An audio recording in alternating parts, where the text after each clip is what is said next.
بسم الله الرحمن الرحيم الحمد لله رب العالمين الرحمن الرحيم مالك يوم الدين إياك نعبد وإياك نستعين اهدنا الصراط المستقيم صراط الذين أنعمت عليهم غير المغضوب عليهم ولا الضالين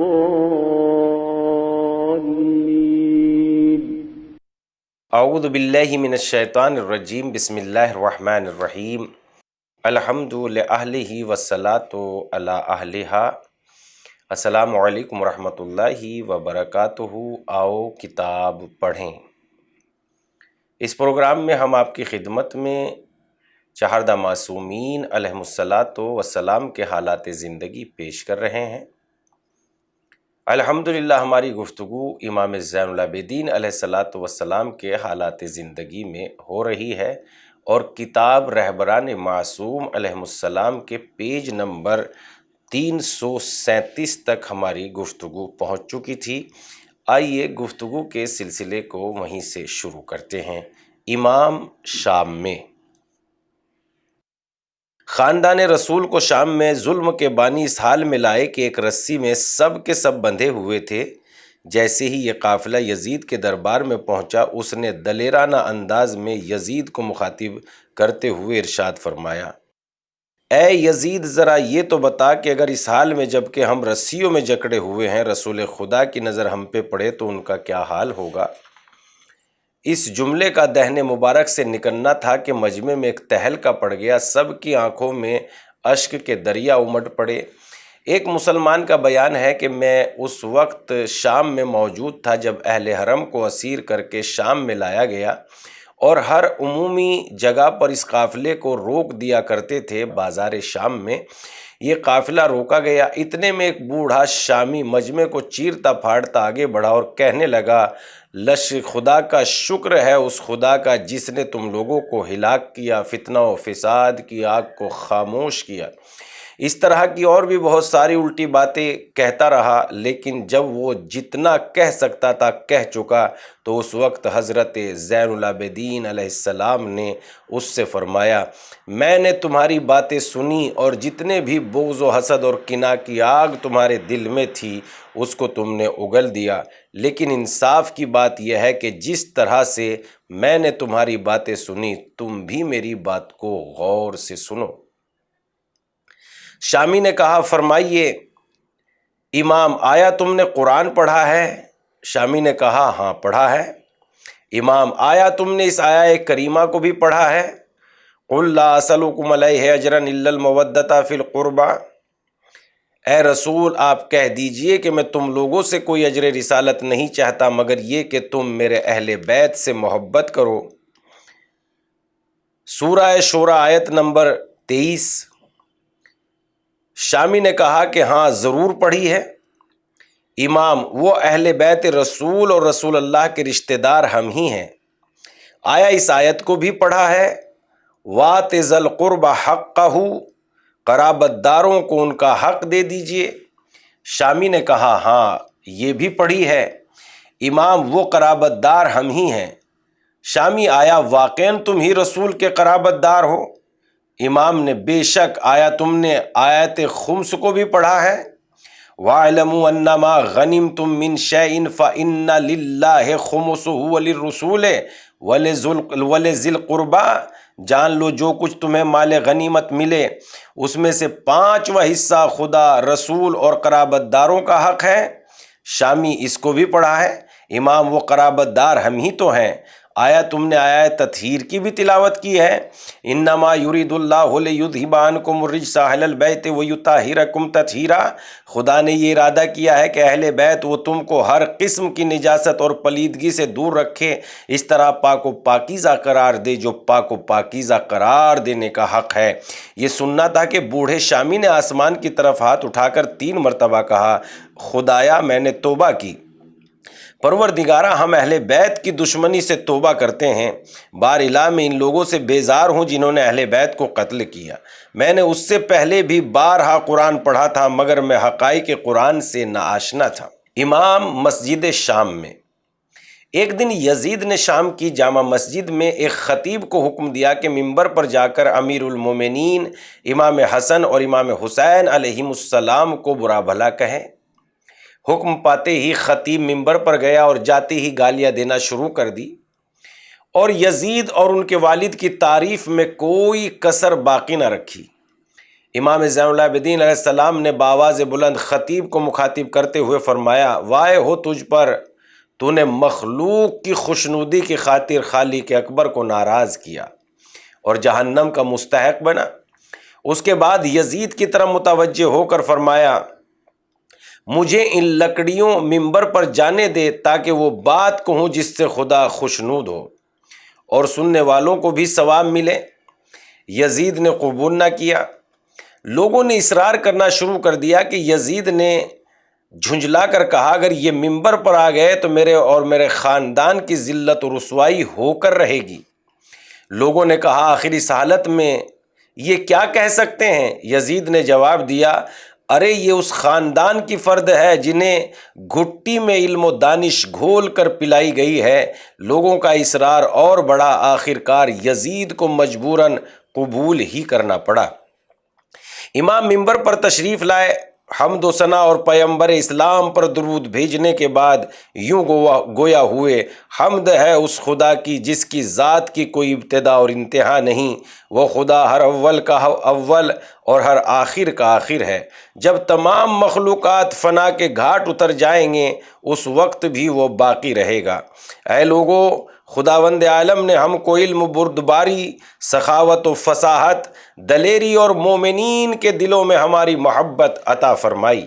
رسول خدا ہم ہی میں سے ہیں، امیر المومنین علی علیہ السلام ہم میں سے ہیں، جعفر طیار ہم میں سے ہیں، ہمارے خاندان کی ایک فرد ہیں، حمزہ سید الشہداء اور ہمارے خاندان میں سے ہیں، رسول خدا کے نواسے امام حسن و امام حسین علیہم السلام ہمارے ہی ہیں۔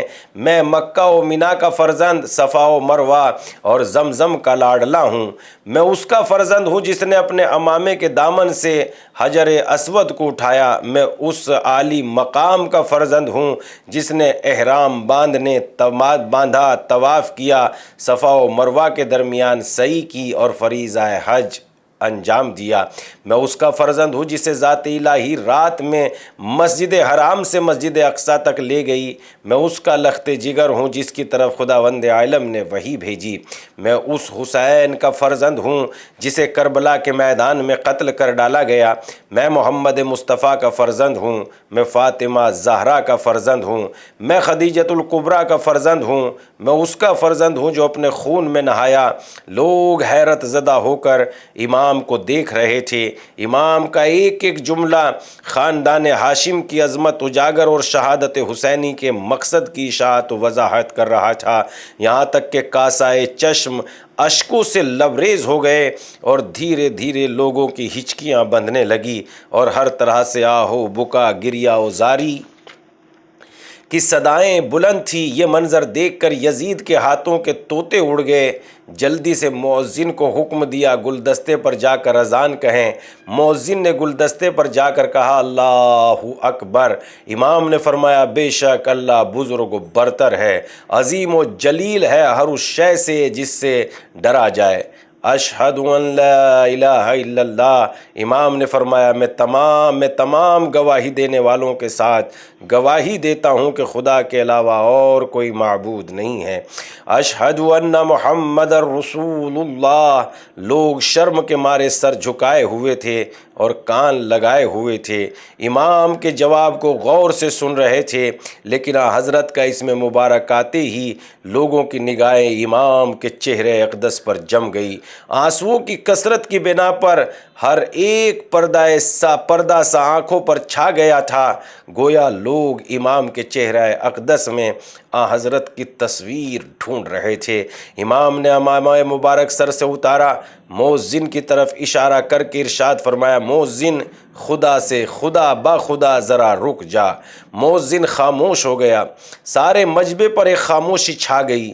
یزید کے چہرے پر ہوائیاں اڑنے لگی، ایک رنگ آتا اور ایک رنگ جاتا تھا کہ اذان بھی اسی کے مقصد کو پورا نہ کر سکی۔ امام نے یزید کی طرف متوجہ ہو کر ارشاد فرمایا، اے یزید، ذرا یہ بتا کہ رسول تیرے جد ہیں یا میرے جد؟ اگر یہ کہے کہ تیرے جد ہے تو یہ سارا مجمع تیرے جھوٹ کی گواہی دے گا، اور اگر یہ کہے کہ میرے جد ہے تو یہ بتا تو نے میرے بابا کو کیوں قتل کیا، ان کے مال و اسباب کو کیوں لوٹا، ان کے گھر کو کیوں تاراج کیا، ان کے اہل حرم کو کیوں اسیر کیا؟ یزید ان تمام کاموں کے باوجود محمد مصطفیٰ صلی اللہ علیہ وآلہ وسلم کو خدا کا رسول جانتا ہے اور قبلہ رخ ہو کر نماز بجا لاتا ہے۔ قیامت کے دن میرے جد اور میرے بابا کو کیا منہ دکھائے گا؟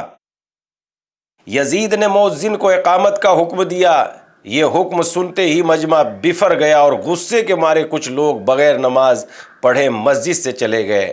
صفحات تاریخ آج بھی بابانگ دہل اعلان کر رہے ہیں کہ امام سجاد اور اہل بیت عصمت و طہارت کے خطبوں کے اثرات کہاں کہاں تک پہنچے اور کس حد تک مقصد حسینی لوگوں کے دلوں میں جگہ پیدا کر چکا تھا۔ وہ ضمیر جس پر عموی سیاست، مصلحت وقت اور تخت و تاج کی خاطر جہالت کے پردے ڈال دیے گئے تھے، لوگوں سے غور و فکر کی صلاحیت چھین لی گئی تھی، امام کے خطبوں نے ان میں انقلاب پیدا کر دیا اور ہر ضمیر خفتہ کو حقائق کے چھینٹوں سے بیدار کر دیا۔ غور و فکر کی راہیں لوگوں کے سامنے واضح طور سے آشکار کر دی۔ یہی وجہ تھی کہ جس کی بنا پر یزید کو مجبور ہونا پڑا کہ اہل حرم کو جلد از جلد آزاد کر دے اور عزت و احترام کے ساتھ مدینہ پہنچا دے، لیکن حقائق سے بھری ہوئی تقریریں اپنا اثر قائم کر چکی تھی۔ یہی وجہ تھی کہ ابھی زیادہ زمانہ نہ گزرا تھا، عراق و حجاز میں اموی سلطنت کے خلاف علم بغاوت بلند ہونا شروع ہو گئے اور ہزاروں لوگ امام حسین علیہ السلام کے قتل کا بدلہ لینے کے لیے آمادہ ہو گئے۔ ہر مجلس و محفل کی زینت شہادت حسینی کا تذکرہ اور اموی ظلم و تشدد کی تشہیر تھی۔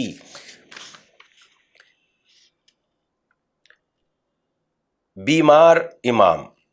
اکثر لوگ جب بھی امام زین العابدین علیہ السلام کا اسم مبارک لیتے ہیں تو اس کے ساتھ بیمار کا لقب بھی ضرور بڑھا دیتے ہیں۔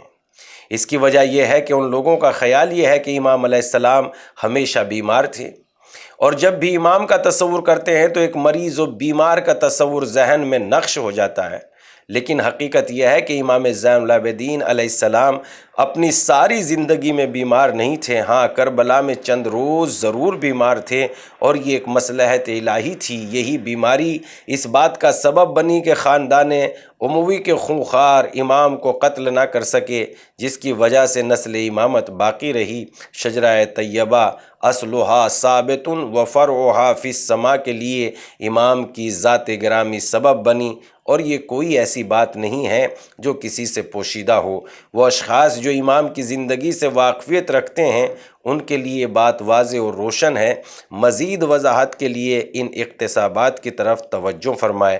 جناب شیخ مفید علیہ الرحمہ اپنی کتاب الارشاد میں تحریر فرماتے ہیں، شمر چند سپاہیوں کے ساتھ خیمے میں آیا، اس وقت امام بیمار تھے اور بستر پر تھے۔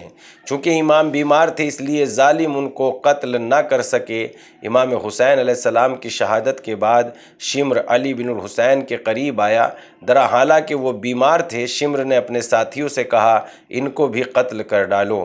اس وقت شمر کے ایک ساتھی نے کہا، ارے اس جوان کو قتل کرے گا جو بیمار ہے، جس نے جنگ میں شرکت نہیں کی ہے۔ ابھی شمر اور اس کے ساتھیوں میں یہ باتیں ہو ہی رہی تھی کہ اتنے میں عمر سعد آ پہنچا اور کہنے لگا، ان عورتوں اور اس جوان سے کوئی تعرض نہ کرو۔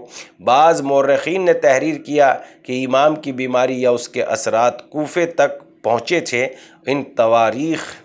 ان تاریخی شواہد کے علاوہ اور کوئی واقعہ ایسا نہیں ملتا جن میں امام علیہ السلام بیمار ہوں یا آپ کی عمر کا زیادہ حصہ بیماری میں گزرا ہو، بلکہ ایسے شواہد موجود ہے جس سے معلوم ہوتا ہے کہ امام علیہ السلام بھی دوسرے اماموں کی طرح آخری عمر تک باصحت تھے۔